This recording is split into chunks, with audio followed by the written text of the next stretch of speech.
So next speaker is Warwick Powell, from Chair of Smart Trade Networks, who's going to get mic'd up if he's not mic'd up already. He's going to be talking about the odd couple, blockchains in the name of capital circuits and value flow, and the case of China.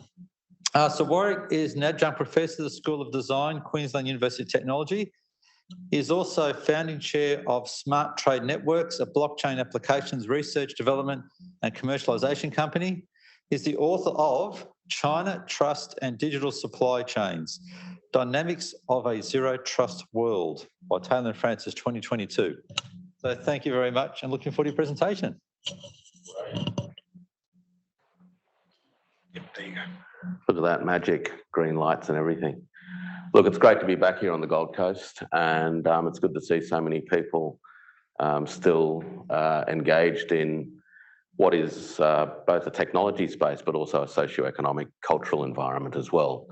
As I think some of the questions in the previous couple of brackets suggested, technology is just one dimension of what it is that we're trying to address when we mobilise things like blockchain technologies and distributed ledger technologies.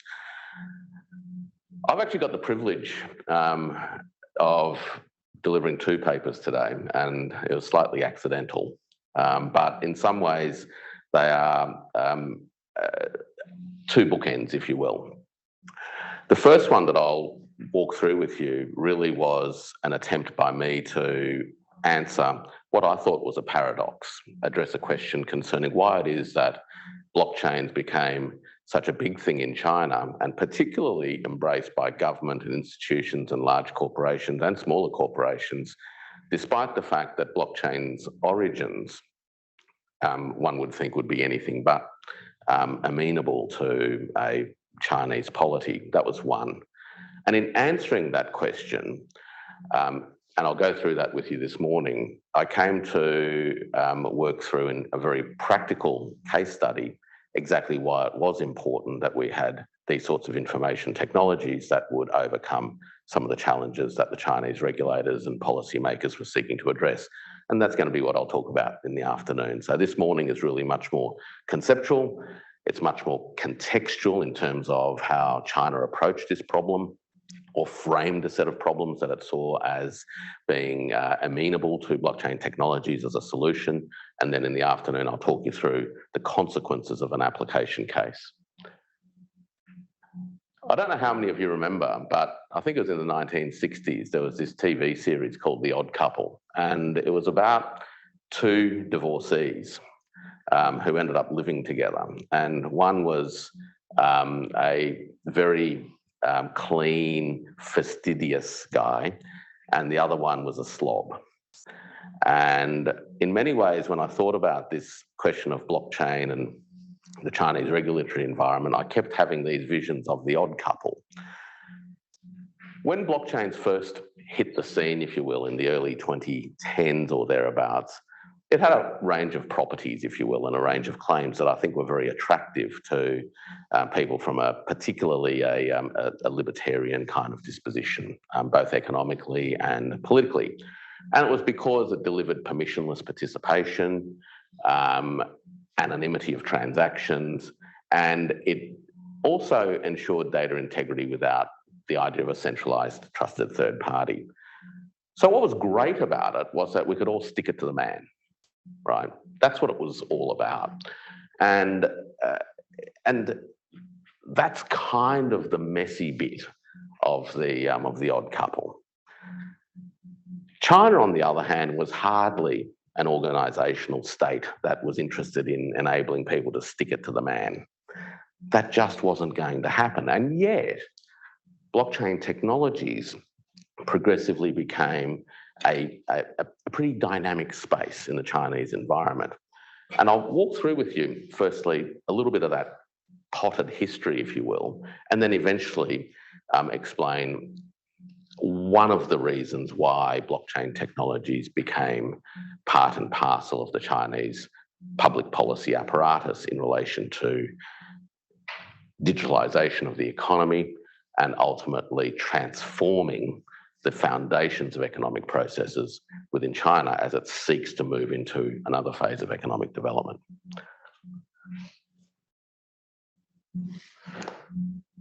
So during the course of the last decade, China has been on a pathway towards enhanced or intensified digitalisation. It all kicked off around 2013 or thereabouts when two app platforms, WeChat and Alipay, launched a very convenient in-app digital payments system. And on the back of all of that, e-commerce began to boom. Interestingly, during the course of 2014, the People's Bank of China also began to undertake research on the idea of a digital currency. I'm not sure that those were related events per se, but I think that there was a lot of drivers that led the PBOC to start to think about the role of digitalisation and what that might mean for the economic fabric, if you will, of transactions and the management of value flows within the Chinese political economy. By 2020, so 6 years after the R&D began, China launched the digital RMB for real market testing. So in the last 2 years, it has seen about $250 billion worth of transactions undertaken over about 160, 170 trial sites through multiple use cases. Most of those use cases have been in the retail environment. So this was designed very much to enable retail transactions, not just wholesale bank-to-bank transactions. And interestingly, about a month and a half ago, in partnership with the Hong Kong Monetary Authority and a few folk in other parts of the world through a project called mBridge, the digital RMB was used to facilitate a batch of cross-border transactions as well. The driver of digitalisation of the currency was and has been very much focused around internal system flows and dynamics, but it doesn't take much to imagine how that could be translated into a cross-border context, and we are starting to see it now.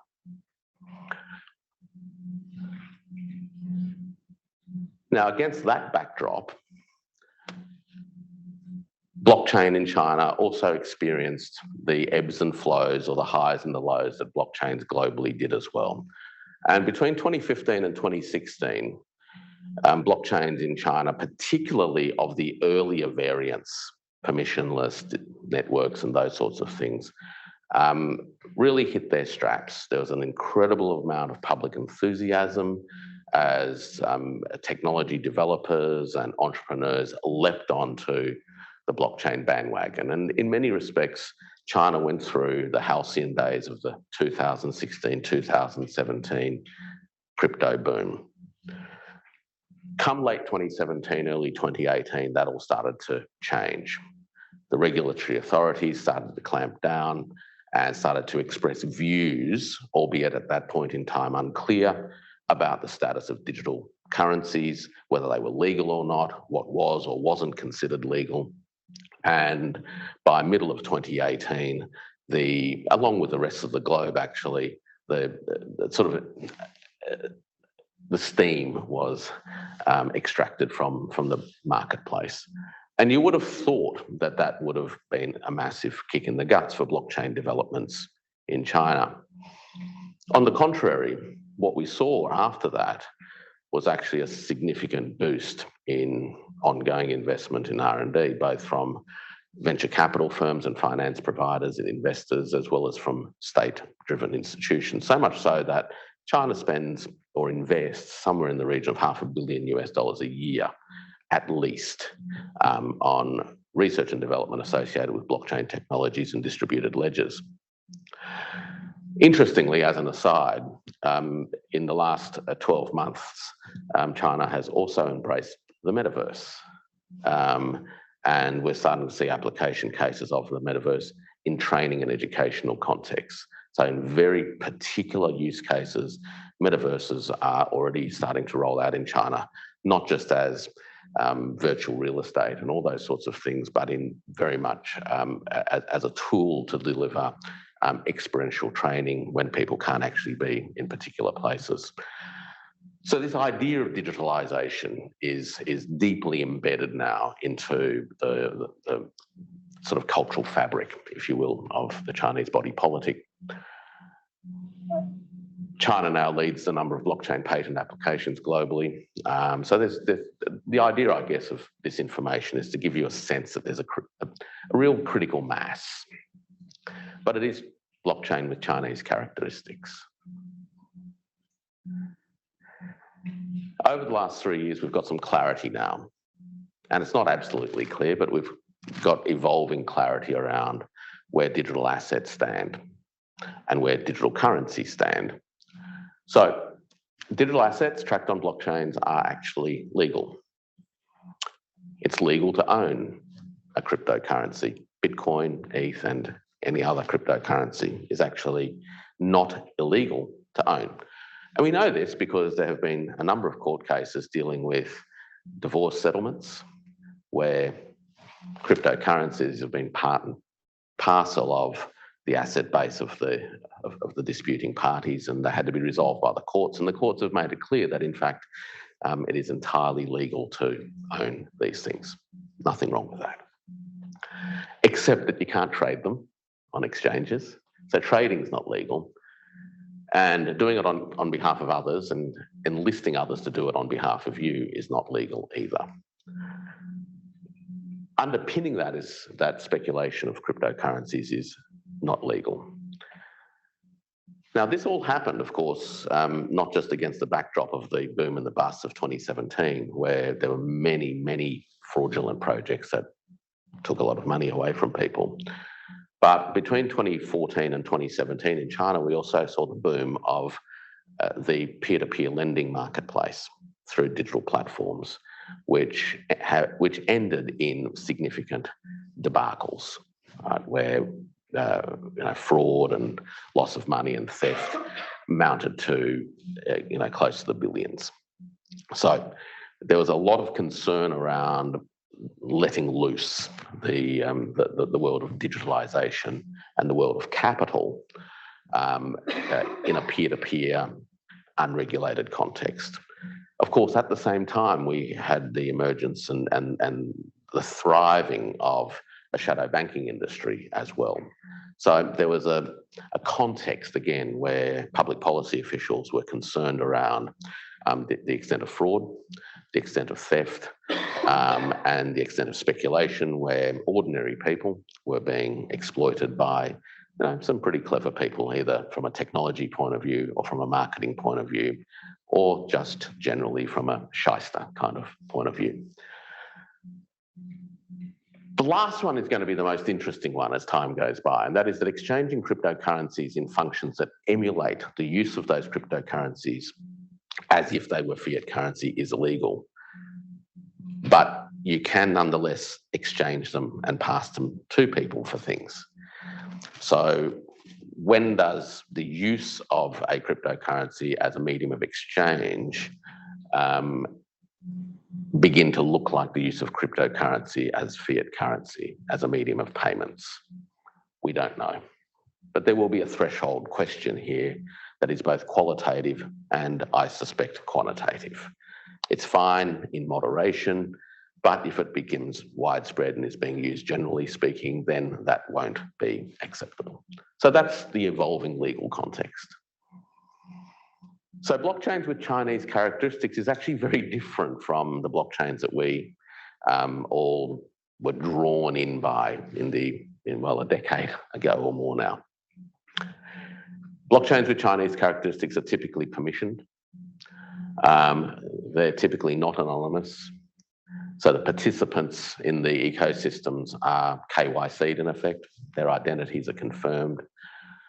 The operators of the nodes are not anonymous either. The payments for the infrastructure is paid for in fiat currency. And the overall ecosystems that have emerged using distributed ledgers are very much driven by broad ideas of authorities, not necessarily authorities of single actors saying you're allowed to and you're not allowed to, but we've seen the emergence of significant networks of blockchain industry associations all over the country that have become the governance, the off-chain governance ecosystems, if you will, that are starting to feel their way through how networks of related stakeholders come together to govern an information infrastructure that they all have a stake in and that they all care about. And they all care about it because they're doing business that depends upon the validity of the information that is being recorded on this shared ledger. So that's roughly the nature of blockchains with Chinese characteristics. And with those characteristics, it's particularly useful in terms of dealing with concerns around information malfeasance, particularly corruption. Most of the discussions around corruption in the Chinese context tend to focus around the sort of high-profile anti-corruption campaigns and all those sorts of things. But what's interesting, I think, about the disposition towards distributed ledgers in that context is to actually get to the root of what corruption is. And corruption is actually the ability of an actor to make alterations to a database that enables some other actor to have some benefit in a way that no one else knows that that took place. Whether it's changing a permit, giving a license, revoking a license, altering the conditions of a license, all of those things is actually an alteration to an information system. And when somebody can do that in a capricious way, unpredictable, unsupervised, unauthorized, and literally unknown to anyone else, then you've got the foundations or the conditions precedent for thriving corruption. And so distributed ledgers have been embraced in part by the Chinese polity to tackle that particular problem, to make it increasingly difficult for people in positions of authority to make changes to the record in ways that benefit people simply because they paid for that benefit. But I'm going to talk about something slightly different, which is the other application case. And the other application case is literally to do with the way that Chinese public policy conceives of economic development. And it conceives of it through ideas of systemic flows. So it is less concerned about the idea of market settling with equilibrium pricing. And it's far more concerned about the transformations of capital. And the reason why it thinks like this is because this is how Marx talked about it in the 1860s. And Marxist political economy remains the foundation stones of Chinese public policy making in terms of economic policy. And so when Chinese economic policy makers start to think about economic development, what they're interested in is how capital transforms through supply chain processes and valorizes. In other words, capital is viewed as value in motion. And value is an entirely abstracted idea, as is capital, because it's only meaningful when it takes a particular form. And in economic systems, it actually takes three forms through three phases. It takes the form of money capital. And money capital has very particular attributes. It's highly liquid and it's convertible into any other type of capital. It's also useless beyond that, because if money capital is hoarded and is doing nothing, then it's of no economic significance at all. The second form that capital takes is what they would say is commodity capital, things. It gets transformed into things. And commodity capital is the things that we consume ultimately and use. And they could be things that we use in other production systems, right? Or they could be things that we use in our daily lives. The third kind of capital is industrial capital or productive capital. And productive capital is fixed capital, basically. Machinery, factories, buildings, data cables, data centers, and all those sorts of things that in effect is congealed value that is no longer liquid, but is necessary when put into motion to create the commodities that we use.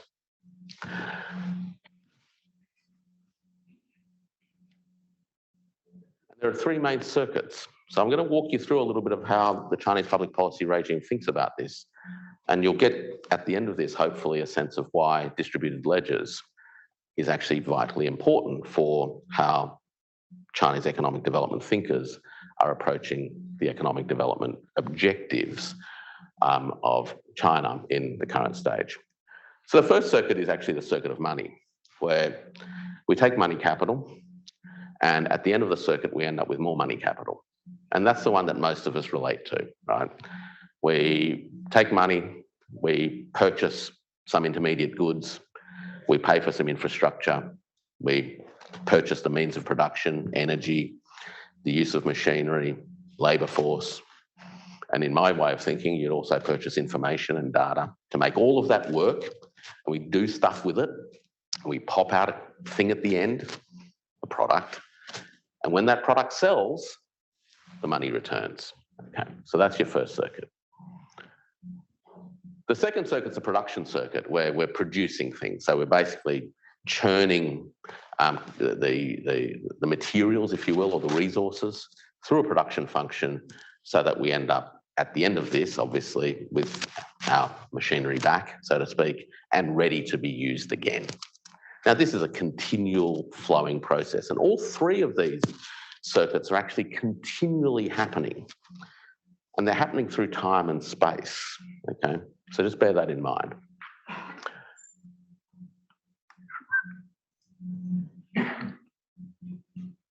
The third circuit, if only I could type 3 in 2 positions, that confused me. The third circuit is when commodities ultimately end up as commodities again. And that is in essence when we produce something, eventually they get sold, the money that we make from selling the things gets reinvested to make things again, and those circuits continue. So we've got these 3 circuits that are going on through the body politic. And in all of these moments, data is being produced or data is being used. So we produce data when we transform things in a production environment. We utilise data to mobilise the means of production and to get the right workers using the right machinery at the right time with the right raw materials to produce a given amount of something. When we produce that thing, the commodity, there's a whole bunch of information around that now. When it was produced, how it was produced, who it was produced, what resources were used in its production. And all of that information, and it's the one that I'll focus upon in a tick, is pivotal to the successful transformation of that commodity back into money. Because when that transformation happens, when a commodity is exchanged for money, it exchanges for money because the buyer, the one with the money, will only part with that money when the information about the thing that they're buying satisfies their requirements. And so they are not only buying a thing, they're actually buying a thing and the information about that thing. And so in this diagram, what we see is we're interested in that transformation moment and how long it takes. We know that producing a given thing takes a period of time. It takes so long to pump through a production run. Now that I've got it produced, you've got to remember that's capital there, congealed. It needs to be converted back into money. Because whilst it's not converted back into money, I've still got expenses. I have to use money to pay for the labour. I have to settle my accounts with my energy provider, with my water provider. I've got to settle my accounts with the landlord. And they're not waiting. All of these inputs require settlement with money accounts. And yet I've got a product sitting at the end of on my dock that needs to be converted back into money again. And so the issue is how fast I can make that happen. And it's all about the efficiency now of capital. how fast we can get from one end of a circuit to the other and back again. And data about the producers and the commodities and all those inputs is pivotal to how quickly that money moves back to me as producer. Because if I don't satisfy the requirements of the service agreement or the contract, then the financier or the procurement manager suddenly holds up payment. Right? So I've gone through with you some very abstract ideas, but in very concrete terms, it basically means that somebody says, I'm not convinced this is what I ordered. I'm just going to hold that money until I am convinced. And if that happens a lot, then we start to get delays. And as those delays mount up and become problematic, it starts to cost more and more. Now, it might cost me more in terms of interest that I'm paying on working capital. It will cost me more because I will need more money capital to keep my production system going anyway, because my cash inflow is constrained.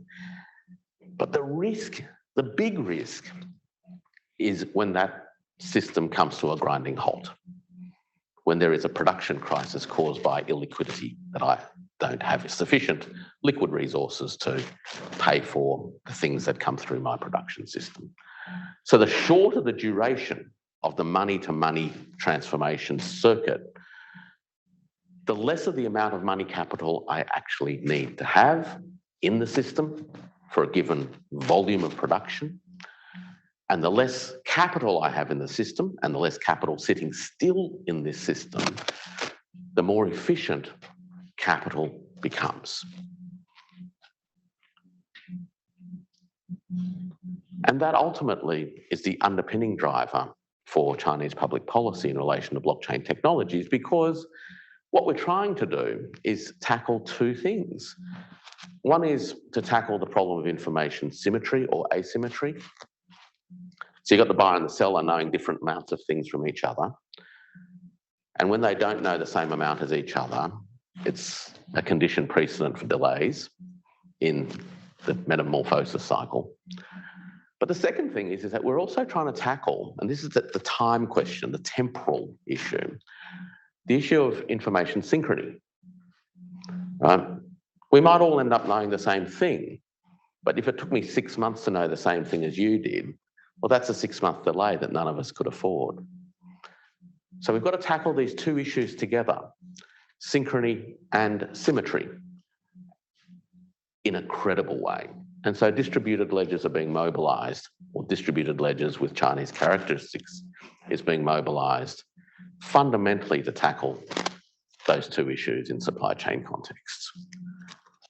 And the ultimate aim is to increase information credibility, reduce the risk of information capriciousness, enhance symmetry, and enhance synchrony, all in the name of capital efficiency. If you're really keen on understanding more of it, that's my plug, that's my book. For some reason, I crazily dived into this. Unbeknownst to me, this is what would be the output. Thank you very much.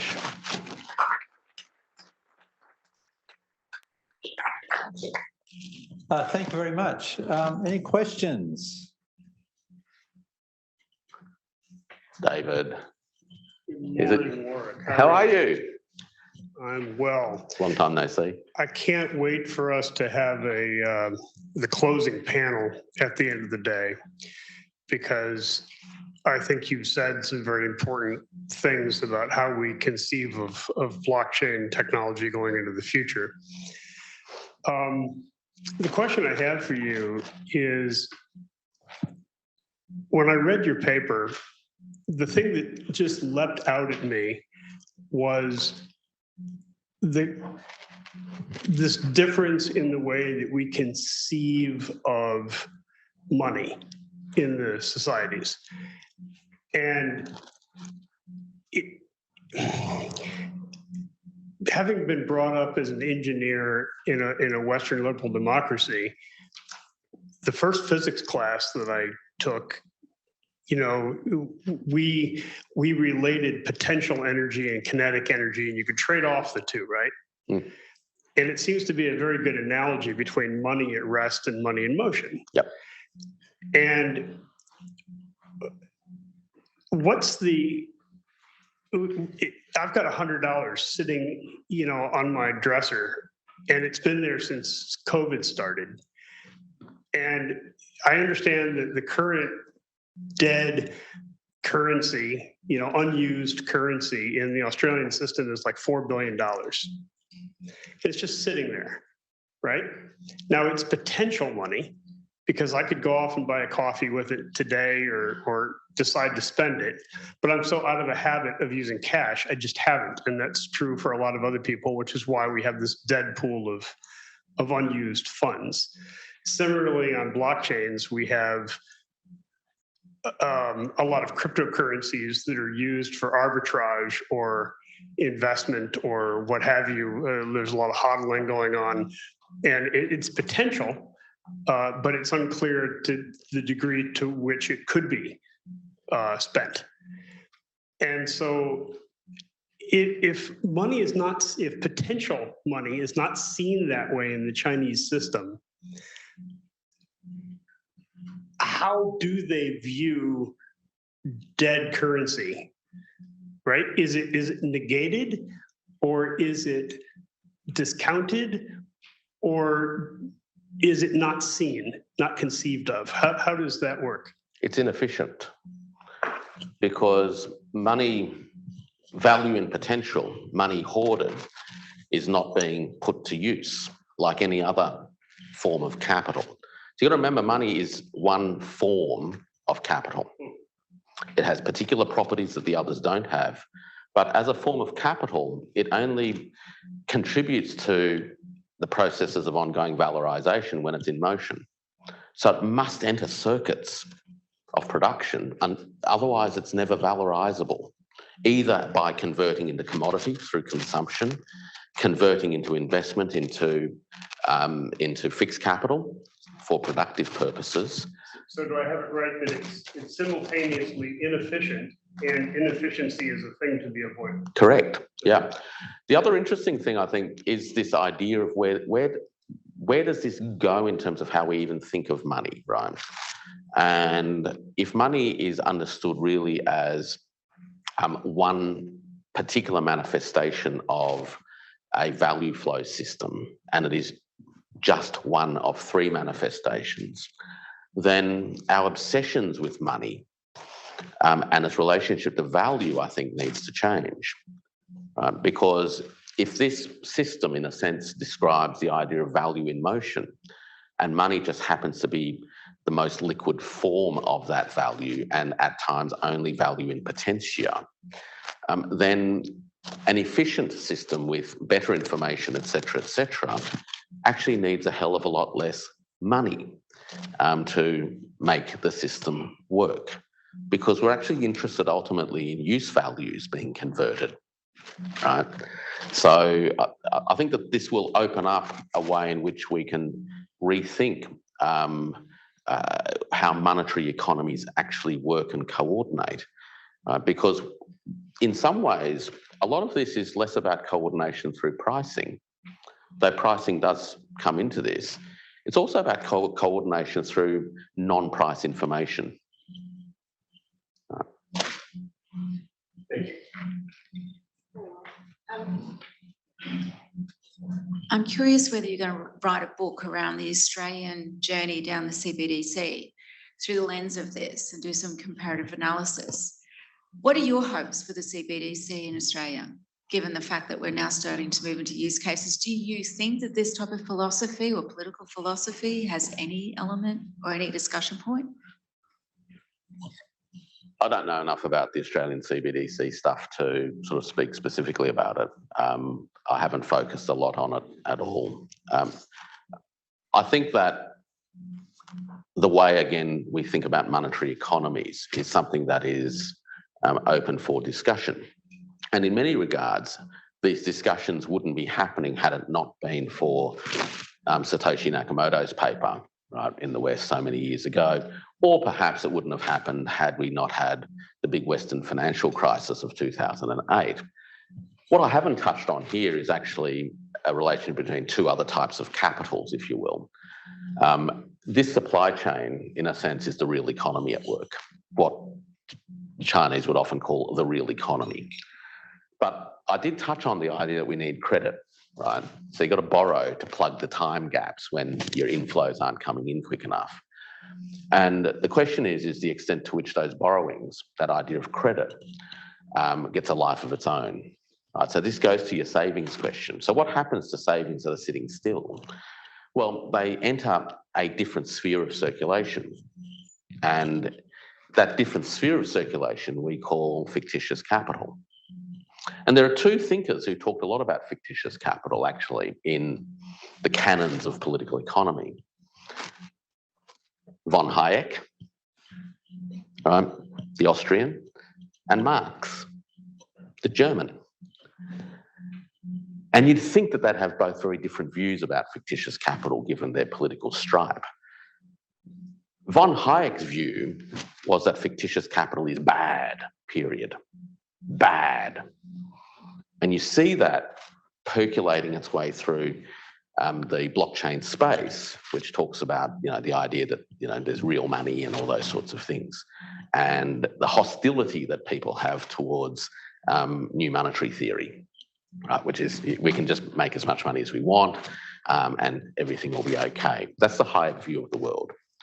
Marx actually had a slightly more benign view, not one that was that dissimilar to Hayek's view, but Marx's view is that credit is also necessary for capital accumulation. Right? So you can't have capital accumulation, this process that I've described, without credit, because time and space separates things and different circuits have different rhythms. His view was that when these circuits get out of sync with each other, then you have problems that people like Hayek talked about. But whilst these rhythms are in sync, right, the system's actually working perfectly fine. And the point about being in sync is not just that we can be in sync whilst waltzing. That's easy. It's about being in sync while we increase the velocity of circulation, because that's economic growth and accumulation. So the way capital accumulation works is that there's a driver for continually hastening these circuits.